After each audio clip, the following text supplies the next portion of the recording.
I'm actually showing you guys how to make my favorite DIY at home hair growth treatment.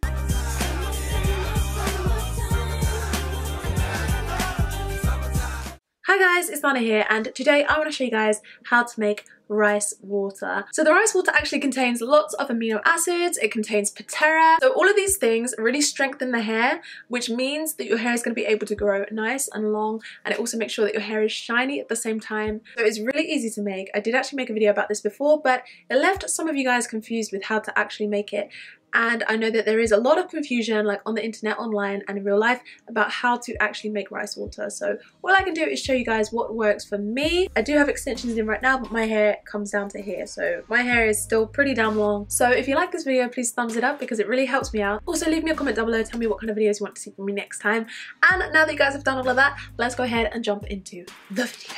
So there are two ways that you can make rice water. So you can make plain rice water, or you can make fermented rice water, and they both start off the same. So you're going to need to start off with some rice. White or brown rice is fine, organic or non-organic is fine, but just make sure that if you are using non-organic, make sure you wash it even more thoroughly than you would wash organic. So to wash the rice, you're just going to want to rinse it in cold water. So you can rinse this in a colander and you can run water over the top of it. That's a really easy way to wash it. Or you can swish it around in a bowl with water just to remove any impurities, remove any dust, remove any chemicals that might have been used on the rice, like in the factories or while they were making it, because you don't need that. I would always recommend, if you're going to eat rice, wash it first because it can contain a lot of this stuff. So once you've washed it, you're going to want to put some rice into a bowl with water. So to get the right ratio, I use 2 tablespoons full of rice to 2 cups of water. So it's kind of like per tablespoon of rice, you want a cup of water. So 2 tablespoons of rice, you need 2 cups full of water.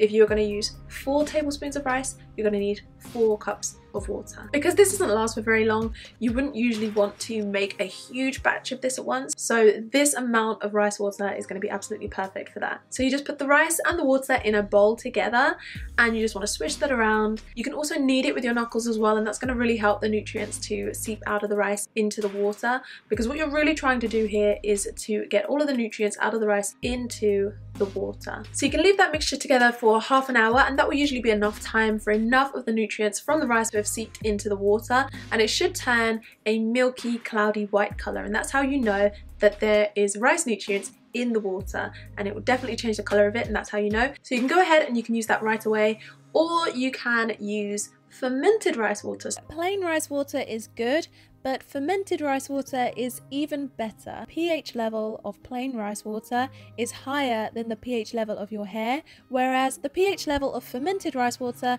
is much closer to the pH level of your hair. It's going to help seal the cuticles of your hair, it's going to look smoother, there's going to be less friction, less frizz. Also, fermenting the rice water really helps to enhance all of the vitamins and nutrients that you found in the plain rice water, like carbohydrates called inositol, which really help to boost the elasticity of your hair and strengthen your hair. There's also patera, there's a whole bunch of vitamins as well, and all of these things are really good and they're really enhanced by the fermentation process. So the way that you would get fermented rice water is that you would need to leave it for a lot longer than half an hour.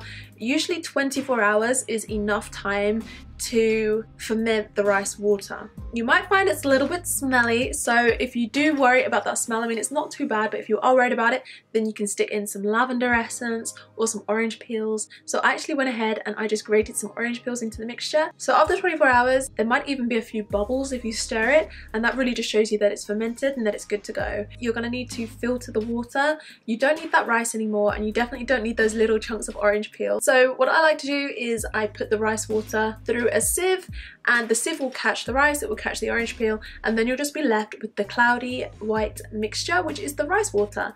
So when you have that, stick it in the fridge to preserve it, or go ahead and use it right away. So when you actually decide to use the fermented rice water, you're going to need to dilute it with more water because this is pretty strong, almost too strong for your hair. So make sure you dilute it before you use it.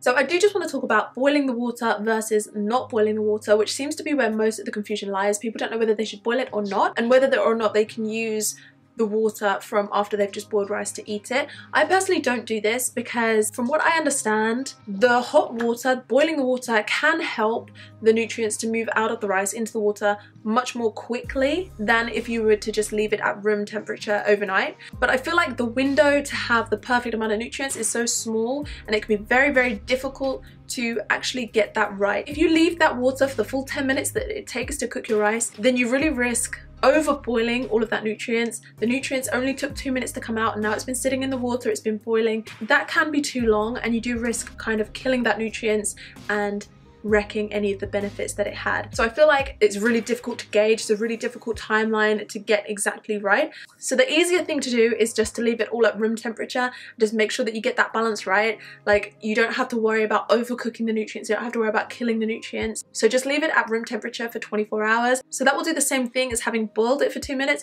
without the risk of destroying the nutrients. So that's how I prefer to do it. I just prefer to do it natural at room temperature 24 hours and then put it in the fridge to stop that fermentation process and preserve all of the goodness and all of the nutrients in the rice water. If you do have fermented rice water, it's a good idea to dilute it because it's very strong.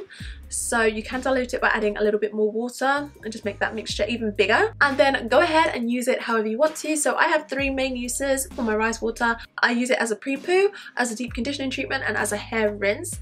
And the way that I do that is I put it into a spray bottle. So you just want to pour your mixture into a spray bottle, and when it's in there, you can just go ahead. You just want to spray that onto your hair and make sure that your hair is completely evenly covered, and you can use that as a scalp treatment, or you can use it as a deep conditioning treatment, or you can use it as a hair rinse. So hair rinse is my favorite way to do that, and the way that I do a hair rinse with it is I literally pour the rice water all over all of my hair when I'm done washing my hair, and then I just rinse my hair in that and I leave my hair with it on. That's how I do it. I make sure that there's no conditioner or shampoo left in my hair, and I rinse my hair using rice water and it stays in. And also I don't have to worry about the smell of the rice water because I usually put in some lavender essence or some orange peel, so my hair actually ends up smelling pretty fresh even though it is completely coated in the rice water. So if you guys liked this video, please thumbs it up. Also subscribe so that you don't miss any more videos from me. Don't forget to leave me a comment down below and tell me which hair growth methods I should try out next time. And if you have any more questions about rice water, then please leave me a comment down below and I'll try my hardest to answer it as informatively as I can. So yeah, with all that being said, I guess I'll see you guys in the next video. Bye!